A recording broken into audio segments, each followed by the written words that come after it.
Irlanda del Norte. Belfast. 31 de mayo de 1994.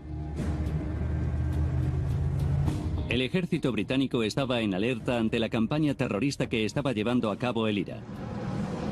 7:30 de la mañana. Fuentes del gobierno creen que puede que el IRA provisional no cese la violencia durante el mandato de este gobierno. En la base de las fuerzas aéreas RAF en Aldergrove, el teniente Jonathan Tupper llegaba a trabajar. Buenos días. Buenos días, señor. Se cree que el ala radical del IRA espera una declaración del gobierno británico en la que se comprometa a una retirada de Irlanda del Norte. Tupper era piloto de helicóptero de las fuerzas especiales. Una nueva clase de Chinook gigante, el HC-2, acababa de llegar a la problemática zona.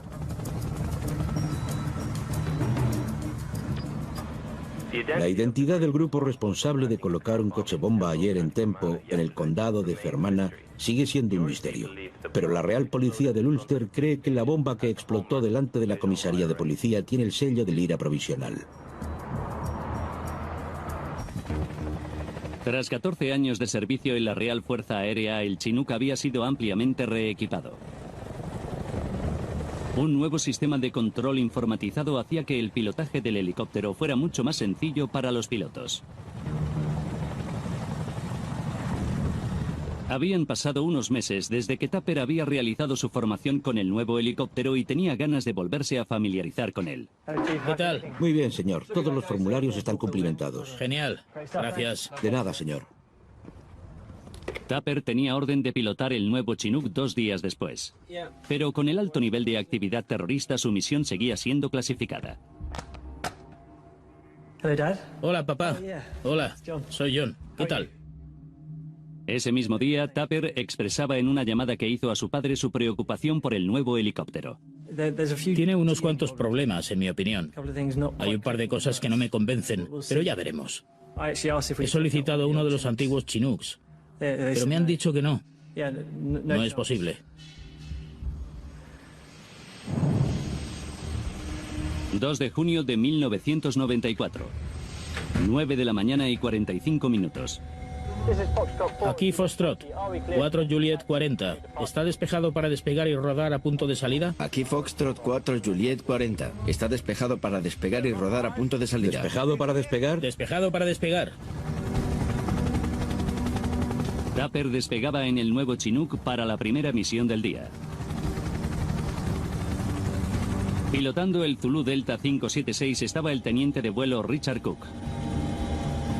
Una serie de ataques del IRA contra soldados británicos hacían que el transporte por carretera no fuera seguro. La tripulación de Tupper trasladaba tropas a diferentes bases de Irlanda del Norte. Tiene menos vibración que los antiguos. Las comunicaciones del navegador de aquí no coinciden con las del mapa.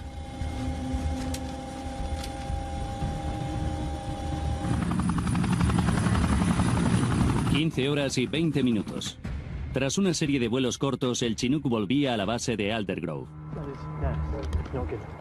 ¿Cuál es el problema? Tupper estaba preocupado. La lectura del navegador es inconsistente y la potencia irregular. El equipo lo mirará ahora mismo, señor. Gracias. La siguiente misión de Tupper requería un alto nivel de seguridad. Su tripulación debía trasladar a 25 altos oficiales de la lucha antiterrorista de Irlanda del Norte a una conferencia en el norte de Escocia. 16 horas. Vamos, chicos. Antes del vuelo, Cook y Tupper informaron de la misión a los otros 2 miembros de la tripulación. ¿Qué nos cuentas? El clima es bueno, mayormente despejado, pero hay un 30% de probabilidades de visibilidad sobre el promontorio. Las reglas de vuelo visual, o VFR, permiten a la tripulación dirigir una aeronave guiándose por la observación visual en vez de por los instrumentos. Nuestro primer punto de ruta es el faro de aquí, el del promontorio. Seguiremos dirección norte en paralelo a la costa hacia la parte oeste. Era un trayecto que Tupper y Cook ya habían realizado antes. 17 horas.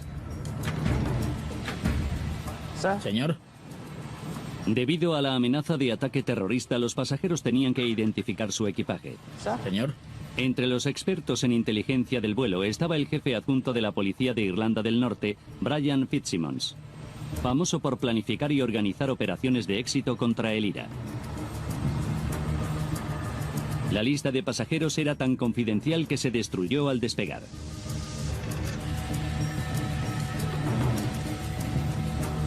Mientras tanto, la tripulación de tierra terminaba las comprobaciones de prevuelo.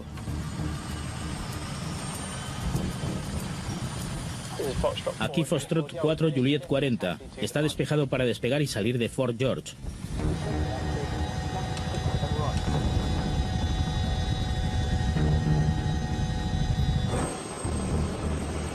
Aquí Foxtrot 4 Juliet 40. Está despejado para despegar y salir de Fort George.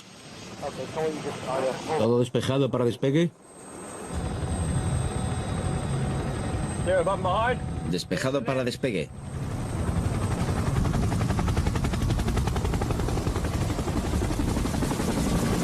...17 horas y 42 minutos. La duración del vuelo hasta la base militar de Fort George era de aproximadamente 2 horas. ¿Sigues en lo tuyo, Tony? Ojalá. Estoy pasando mucho más tiempo en el búnker que fuera últimamente.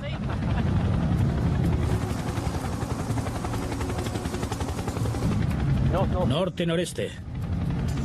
El Chinook volaba a baja altitud sobre las colinas de Antrim.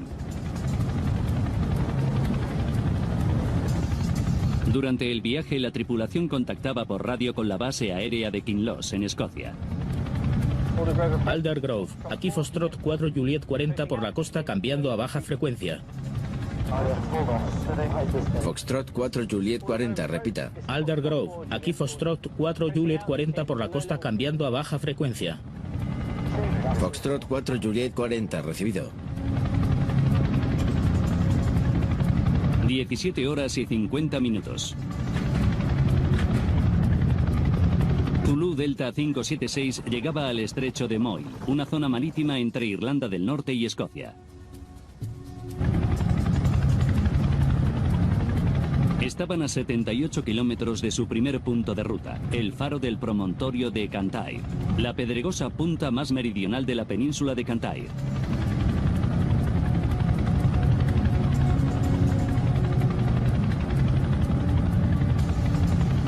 Son tus hijos, ¿no?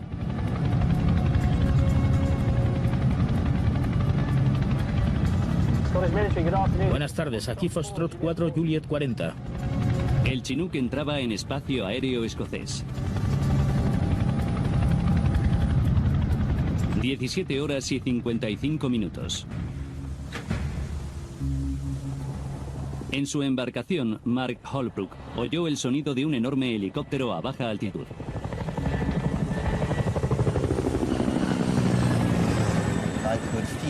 Pude oír hasta el sonido del rotor. Así de bajo iba. Iba por debajo del nivel de la nube. Solo miré al helicóptero durante unos segundos. No tenía razón para seguir mirándolo. Holbrook fue la última persona que vio al ZD-576 volando. Seleccionando Carran, giro a la izquierda, 15 grados. 15 grados a la izquierda, sí.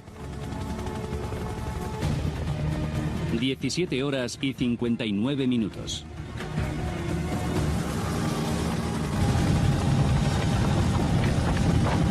¡No puedo! ¡No puedo! ¡No puedo! ¡Asciende! ¡Asciende!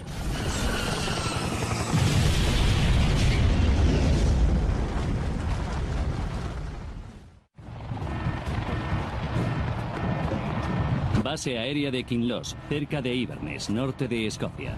Todo despejado, listo para despegue.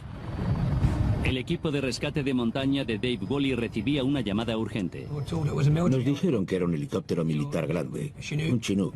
Se había estrellado y no pintaba bien. Era un vuelo de 60 minutos. Está bien, hay 29 cuerpos ahí arriba. De acuerdo. Nos necesitan rápido.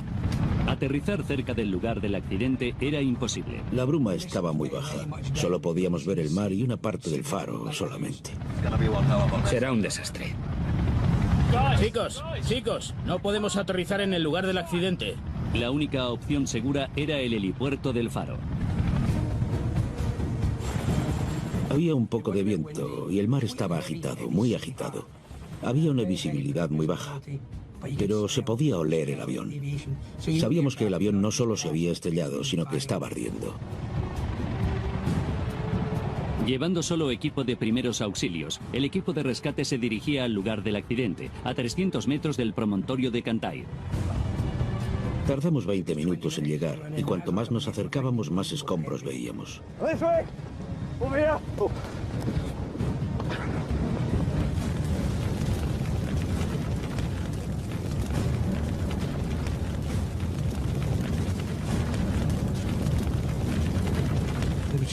Había incendios enormes, mucho humo, llamaradas. Y muchas piezas todavía rompiéndose, porque el helicóptero se había estrellado solo una hora antes. Era un infierno. Una hora después del accidente seguía ardiendo con fuerza.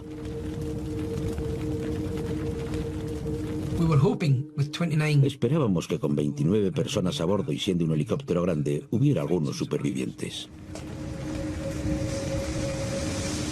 No.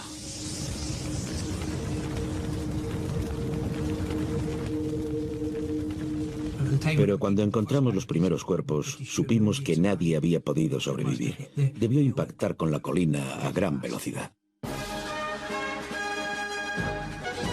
29 personas siguen desaparecidas tras estrellarse un helicóptero contra una colina en el oeste de Escocia, debido a una densa niebla. Un testigo presencial ha oído una fuerte explosión y visto una bola de fuego.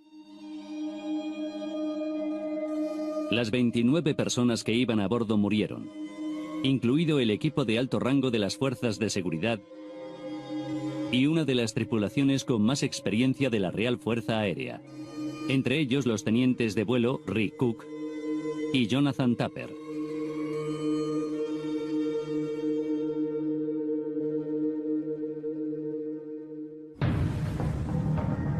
En cuestión de horas se acordonaba una zona de 11 kilómetros alrededor del accidente. Mientras los servicios de seguridad escudriñaban la zona en busca de material confidencial de los pasajeros, la Real Fuerza Aérea formaba una junta de investigación para averiguar por qué un aparente vuelo rutinario se había convertido en la peor tragedia ocurrida en tiempos de paz.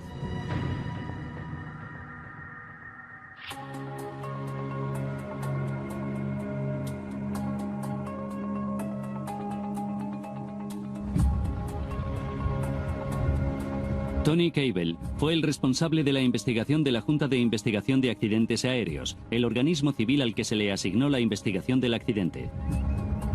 El Zulu Delta 576, como el resto de la flota de Chinooks de la Real Fuerza Aérea, no iba equipado con caja negra, por lo que Cable no tenía forma de saber qué pasó en la cabina de mando en los momentos anteriores al accidente. No había supervivientes, por desgracia, que pudieran contarnos qué había pasado. Había habido algunos testigos que lo oyeron, pero no había testigos oculares que hubieran visto el accidente. Y no había grabaciones de radar tampoco. Ni mensajes de radio alrededor de la hora del accidente.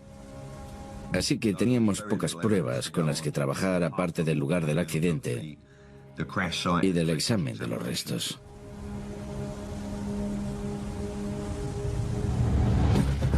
Ahora, repasando los sucesos de aquel día y profundizando en la investigación, podremos analizar la tragedia para averiguar qué provocó el accidente.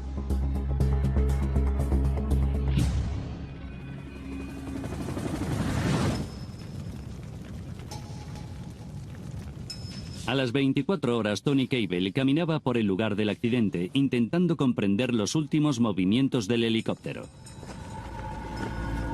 Los restos quemados estaban desperdigados en una zona de casi 2 kilómetros cuadrados. Calculé que alrededor del 80% del helicóptero estaba afectado por el fuego y alrededor de un 20% había quedado destrozado. El veterano Cable veía la primera pista significativa. Había marcas leves en el punto de impacto inicial que coincidían con el tren de aterrizaje del Chinook. El helicóptero había impactado primero en un peñasco del promontorio a una altura de 247 metros.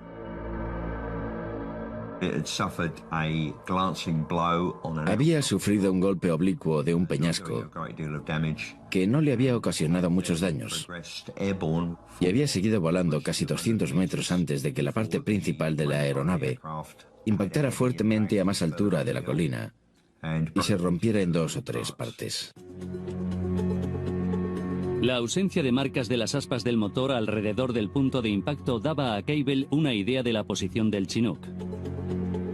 El ángulo de la trayectoria de vuelo era del orden de 20 grados sobre la línea horizontal. Por tanto, iba en una trayectoria ascendente. La aeronave iba con el morro hacia arriba, a unos 30 grados, y el helicóptero se había ladeado del orden de 5 o 10 grados a la izquierda. Estos detalles nos pueden dar una imagen de los últimos momentos del Chinook, pero no explican por qué se estrelló.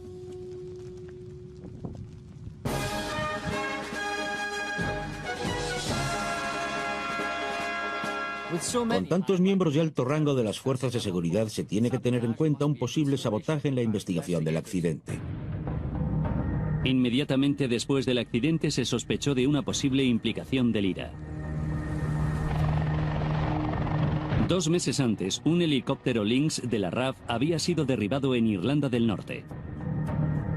El mortero, equivalente a una bomba de 250 libras, recorrió 137 metros sobre los tejados de las casas de la zona. Un Lynx como este fue alcanzado en la cola a 30 metros cuando aterrizaba. Lo estudiamos mucho. La zona de alrededor del punto de impacto, en tierra y con un helicóptero a baja altitud, para analizar toda la zona hasta la costa y la trayectoria de vuelo. Encontrar alguna parte del helicóptero separada de los restos confirmaría una explosión en vuelo. Pero no encontramos ningún resto más, nada que se hubiera despegado o partido de la aeronave antes del impacto inicial. Un acto terrorista se descartaba rápidamente.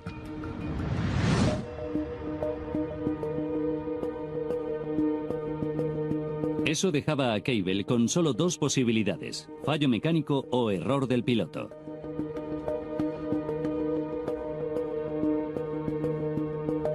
Cable analizó los activadores, parte del sistema hidráulico que permite al piloto controlar los 2 rotores del Chinook. La posición de los activadores daba una indicación de lo que el Chinook estaba haciendo en sus últimos segundos. Resulta que indicaba diferentes velocidades de aire, lo cual confirmaba que había habido algún fallo o que estaban realizando una maniobra. La Real Fuerza Aérea pidió al fabricante de Chinook, Boeing, que realizara una simulación por ordenador basada en los descubrimientos de Cable. La simulación determinó que la aeronave viajaba aproximadamente a 150 nudos con una velocidad de ascenso de 300 metros por minuto, una velocidad alta en tierra, pero lenta en ascenso. Unos segundos antes de impactar, realizó un ascenso o una recogida en argot de aviación. Es el equivalente para helicópteros de una parada de emergencia, lo que indicaba que la tripulación solo vio la ladera en el último momento.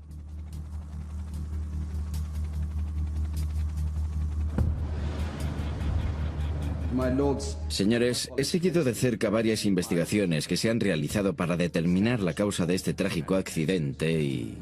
Lord Glenarthur, un antiguo piloto de helicóptero militar, se interesó particularmente en el accidente. Los controles estaban en la misma posición que estarían tras un intento de última hora para evitar un impacto con el suelo. Lo vieron y de repente vieron el peligro. Tiraron de los controles y probablemente de las palancas y harían lo que pudieran con el timón para iniciar el giro.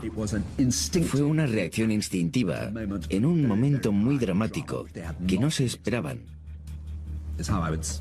Yo lo describiría así.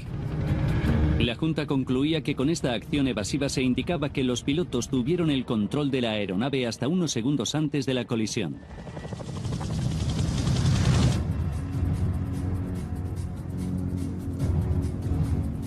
Cable esperaba que el sistema de navegación del Chinook, que se había recuperado intacto en el lugar del accidente, revelara más cosas. Pero las fuerzas aéreas habían enviado a analizar el equipamiento clasificado encontrado en el lugar del accidente.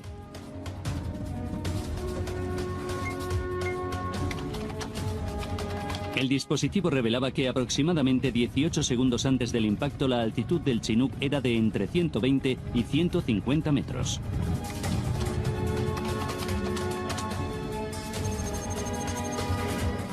Cable también supo que a 1,5 kilómetros del faro del promontorio, el primer punto de ruta del Chinook, un miembro de la tripulación había solicitado manualmente un cambio de punto de ruta. El ordenador indicaba que un giro a la izquierda entre 10 y 15 grados era necesario para alcanzar su siguiente punto de ruta, la localidad de Coran, en las tierras altas escocesas. Para las fuerzas aéreas, el cambio de punto de ruta demostraba que los pilotos estuvieron en control del helicóptero todo el vuelo y que posteriormente decidieron no realizar el giro.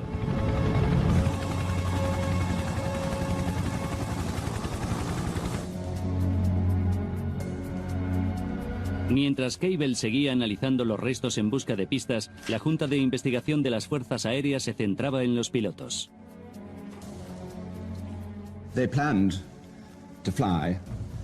Decidieron volar bajo reglas de vuelo visual. Volamos bajo reglas de vuelo visual. Y según las reglas de vuelo visual, debían permanecer constantemente a 1000 metros con cielos despejados. Pero la Junta de Investigación Militar creía que la tripulación debía haber volado bajo reglas de vuelo instrumental.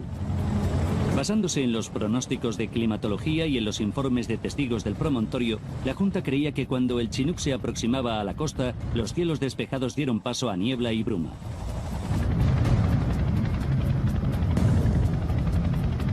Es como cuando vas por la carretera y de repente aparece niebla. Inmediatamente estás en una situación de gran peligro. Según la Junta, en el momento de su última altitud grabada, entre 120 y 150 metros, los cielos estaban cubiertos. Para cumplir las reglas de navegación, los pilotos tenían que quedar suspendidos en el aire y elevarse a una altitud segura, en este caso, a 850 metros.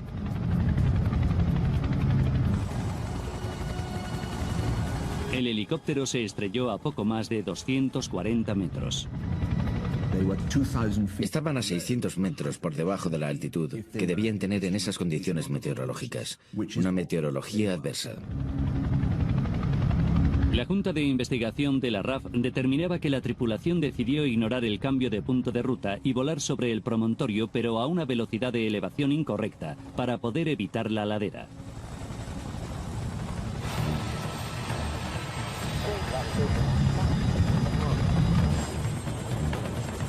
A falta de pruebas concretas de fallo mecánico, la RAF daba su versión de lo que le había ocurrido al Zulu Delta 576.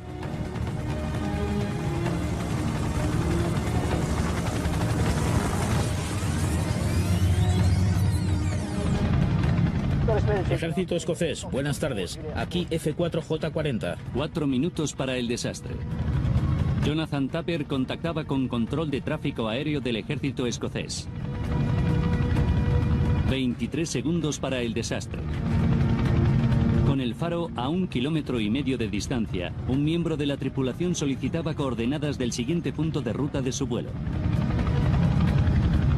En lugar de girar a la izquierda para ir en paralelo a la costa, seguían hacia adelante, adentrándose en la densa niebla con la intención de sobrevolar el promontorio. Debían reducir la velocidad y alejarse de la elevación terrestre o cambiar a navegación instrumental y elevarse a máxima velocidad para alcanzar una altitud segura. Pero no hicieron nada de eso. Volando a gran velocidad hacia la pedregosa ladera, iniciaron un suave ascenso. Aproximadamente 4 segundos antes del desastre, el promontorio aparecía entre la niebla. El piloto iniciaba una acción evasiva. ¡Asciende! ¡Asciende! El morro del helicóptero se alzaba y empezaba a virar a la izquierda. ¡Asciende! Pero iba demasiado rápido para poder evitar la ladera. ¡Dios!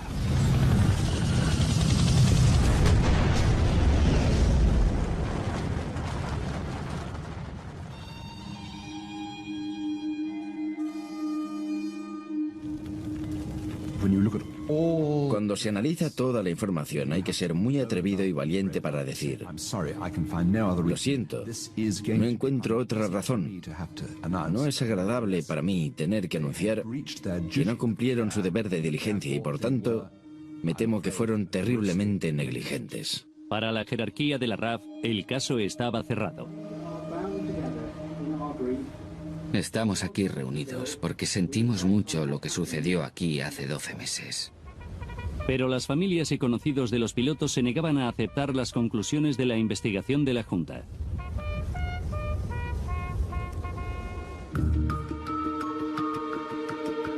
En el momento del accidente, el comandante Robert Berg era piloto de pruebas en la base aérea Odiham, el cuartel general no oficial de la flota de Chinooks.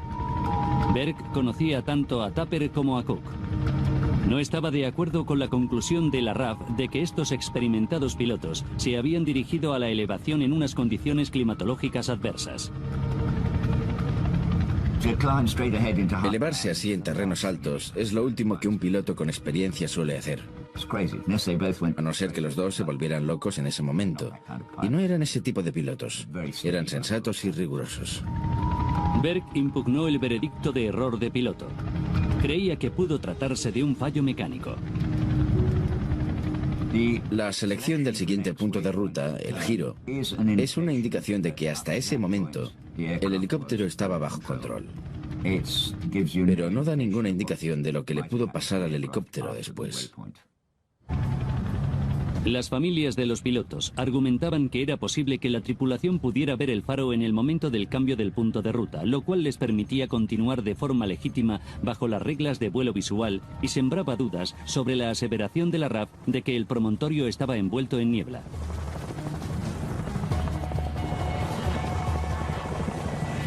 El aficionado a la vela Mark Holbrook estaba a 3 kilómetros de distancia hacia el suroeste del faro cuando vio al Chinook.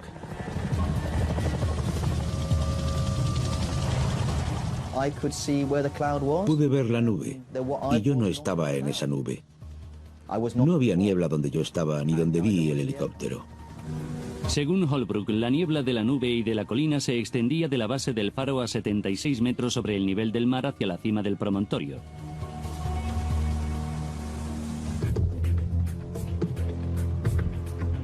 Pero si un error del piloto no era la causa del accidente, debía encontrarse otra causa. No tengo ni idea de por qué volaron en línea recta en dirección a una ladera cuando había habido indicaciones de que giraran, a no ser que tuvieran problemas técnicos con la aeronave. La atención se centraba ahora en un fallo mecánico.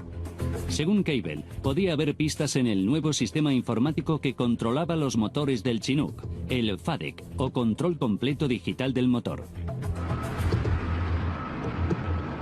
Durante los meses previos al accidente, los pilotos de las instalaciones de pruebas de Boscombe Down describieron el sistema FADEC como definitivamente peligroso. En las 6 semanas previas al accidente, el ordenador que controlaba los motores en una serie de Chinooks nuevos falló en 5 ocasiones. La noticia de estos problemas sin resolver llevaron a Tupper a solicitar una demora del servicio operativo del Zulu Delta 576. Hola, papá. Lo cierto es que he solicitado uno de los antiguos Chinooks, pero me han dicho que no. El vuelo es dentro de 2 días, pero no creo que vayan a cambiar de opinión. El 1 de junio de 1994, los pilotos de Boscombe Down suspendían todos los vuelos de prueba. Sin embargo, Tupper seguía teniendo instrucciones de pilotar el nuevo Chinook al día siguiente.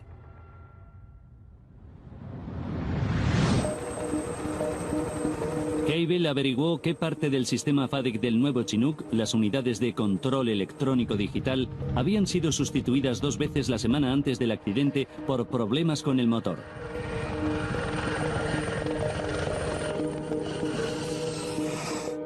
Estas unidades de control regulaban el suministro de combustible en los 2 motores del Chinook para poder realizar vuelos seguros.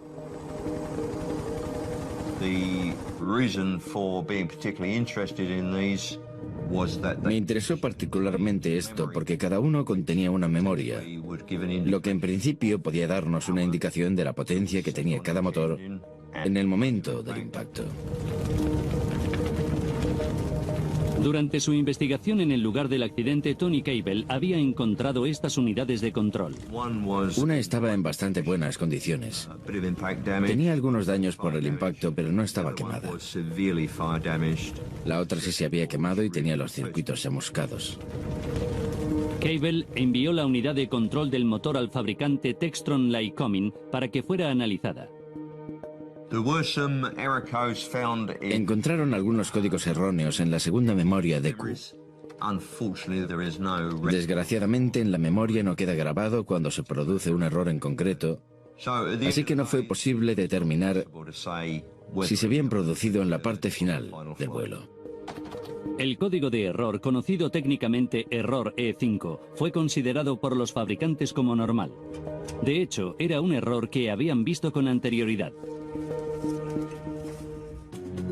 En 1989, la RAF estaba probando el nuevo sistema de control de motor FADEC en la fábrica de Boeing en Wilmington, Delaware, cuando se produjo un accidente. El Chinook sufrió graves daños. El experto en software de motor, Malcolm Perks, fue requerido por el Ministerio de Defensa para investigar. Lo que ocurrió fue que el sistema de rotores del Chinook había funcionado de forma incontrolada a gran velocidad antes de perder el control totalmente. Uno de los motores había recibido demasiado combustible, lo que había provocado un ascenso incontrolado.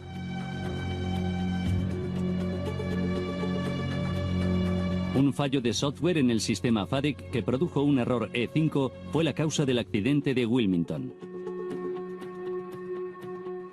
Me pareció extraño. Habían pasado varios años desde el accidente de Wilmington. Se había producido el mismo fallo que se produjo entonces y no se había modificado nada para solucionarlo. Zulu Delta 576. Robert Berg experimentó esa aceleración del motor en 2 ocasiones. Si estás volando justo debajo de una nube, como volaba el ZD-576, puedes acabar en la nube de forma instantánea. Si esto sucede en un vuelo visual, es fácil desorientarse.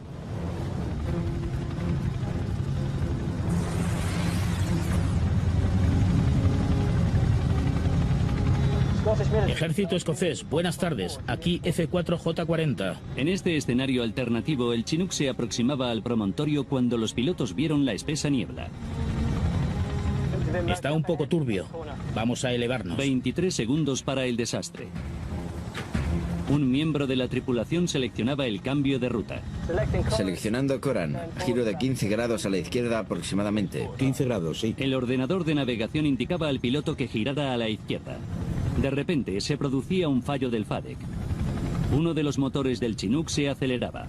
Tenemos una aceleración, un motor con exceso de aceleración. ¡Madre mía! Con el rotor descontrolado, el Chinook empezó a zarandearse violentamente. En contra de los deseos de los pilotos, la aeronave empezó a elevarse adentrándose en la espesa niebla. ¡Visibilidad baja! Estoy levantando la palanca para mantener el control. La tripulación intentaba mantener el control del helicóptero. La sobreaceleración del motor de la aeronave le hizo elevarse, pero a una velocidad insuficiente para conseguir esquivar la ladera. ¡Asciende! ¡Asciende! Y con niebla, en un vuelo visual, la tripulación no podía confirmar su posición. Dios. ¡Asciende, Rick! ¡Asciende! ¡Asciende! ¡Nos estrellamos!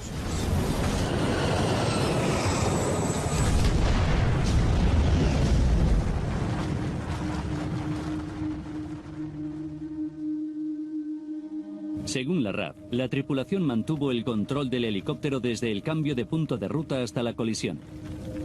La teoría del fallo del sistema FADEC sugería que no pudieron preverlo. Puede que el FADEC no provocara el accidente del promontorio de Cantai, pero fue un factor decisivo para que los pilotos terminaran así. Nunca lo sabremos.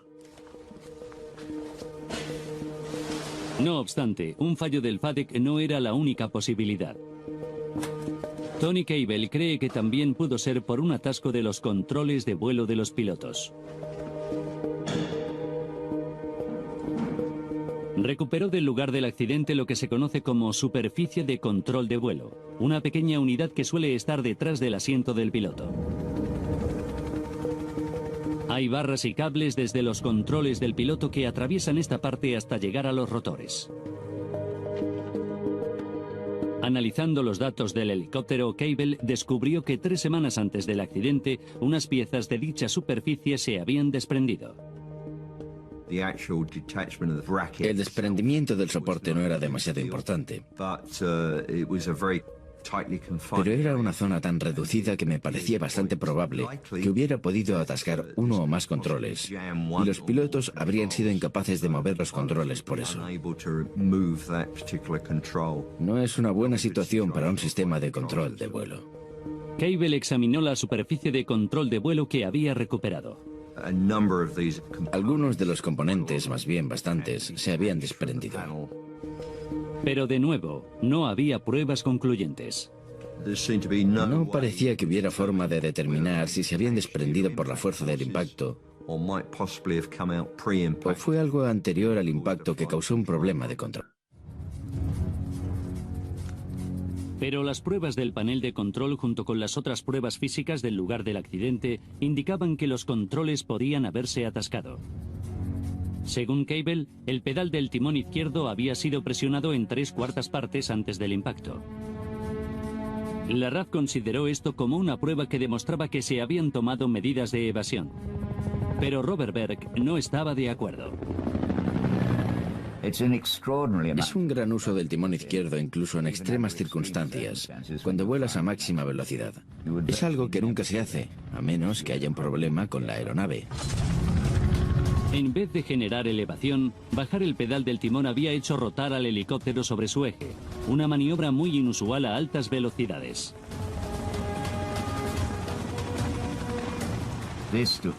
Cualquier piloto de helicóptero o de otro tipo de aeronaves diría que la aeronave estaba fuera de control en el momento del impacto. Según Berg, Rick Cook pudo bajar tanto el pedal del timón como medida evasiva, ya que no era capaz de alejar el helicóptero del promontorio de otra manera. ¡Controles atascados! Una situación que se podría haber solucionado si el movimiento lateral y frontal de la palanca no hubiera dejado de funcionar. Es decir, si no hubiera habido un atasco de controles. ¡No puedo hacer girar el helicóptero! En la investigación original, Boeing afirmó que esto era extremadamente improbable. Pero 3 años después del accidente del Zulu Delta 576, un piloto estadounidense tuvo el mismo problema con los controles cuando su Chinook descendía. Estaba volando a 300 metros de altitud y el morro se le fue a un lado. El piloto lo corrigió y el helicóptero empezó a ladearse. Se ladeó a 90 grados a pesar de todos los esfuerzos que hizo el piloto para evitarlo. Aunque todos los intentos para identificar la causa del problema con los controles habían sido inútiles, estaba claro que a veces se producen.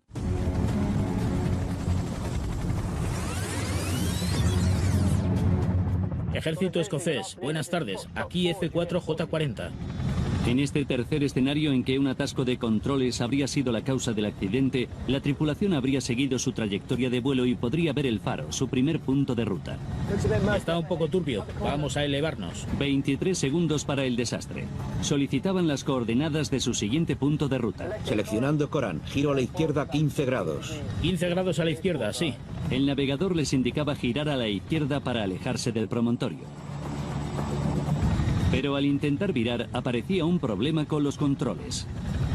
¡Controles atascados! ¡No responden! Incapaces de virar, se dirigieron a la montaña cubierta de nubes a gran velocidad. Rick, tira del colectivo. Para evitar el promontorio tenían que reducir velocidad y girar. Rick, asciende. O elevarse rápido a velocidad máxima para alcanzar una altitud segura. Rick, asciende. Pero con los controles atascados no podían reducir la velocidad. Tirar de la palanca de aceleración para hacer que ascendiera el helicóptero solo provocó una elevación gradual. Al ver la montaña delante, Cook intentó esquivarla pisando el pedal del timón izquierdo para intentar girar a la izquierda. ¡Dios! ¡Dios! No fue suficiente.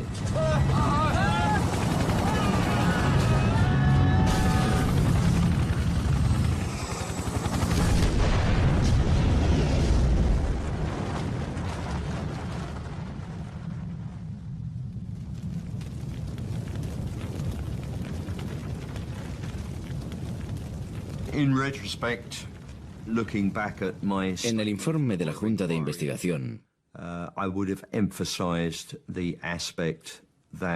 me gustaría haber hecho hincapié en que la ausencia de fallos no significaba que no hubiera algún fallo. La posibilidad, en este caso, de que hubiera problemas con algún sistema que impidiera a los pilotos llevar al helicóptero donde quisieron, no hay que descartarla. Que ese fallo técnico fuera por un problema del FADEC. Hay que elevarse rápido. ¡Madre mía! Baja visibilidad. O por otro tipo de fallo mecánico. ¡Controles atascados! ¡No responden! Rick, asciende. Nunca lo sabremos.